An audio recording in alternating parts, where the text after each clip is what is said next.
नमस्कार, मी सुनील बुरबरे तुम्हा सर्वांचं पुन्हा एकदा चाणक्य टीचर या यूट्यूब चॅनलवर हार्दिक स्वागत करतो। तर दिनांक 19 जानेवारी 2022 रोजी महाराष्ट्र शासन प्राथमिक शिक्षण संचालनालय यांच्यामार्फत अतिशय महत्त्वाचे असे परिपत्रक निर्गमित करण्यात आलेले आहे।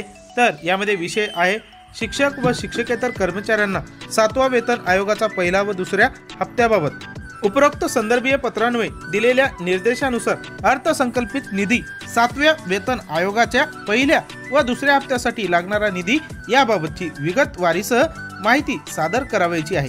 त्यानंतर 7वा वेतन आयोगाचा पहिला व दुसरा हप्ता वितरणाबाबत निर्णय घेणे शक्य होईल असेही नमूद केले आहे।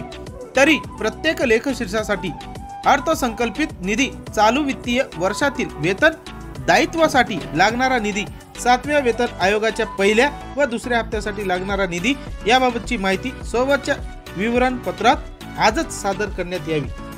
शिक्षण उपसंचालक प्राथमिक महाराष्ट्र राज्य पुणे देविदास कुलाळ यांच्या स्वाक्षरीने हे पत्र निर्गमित करण्यात आलेले आहे। असेच शैक्षणिक अपडेट्स व शैक्षणिक व्हिडिओ मिळवण्यासाठी चाणक्य टीचर या यूट्यूब चॅनलला नक्कीच सबस्क्राइब करा।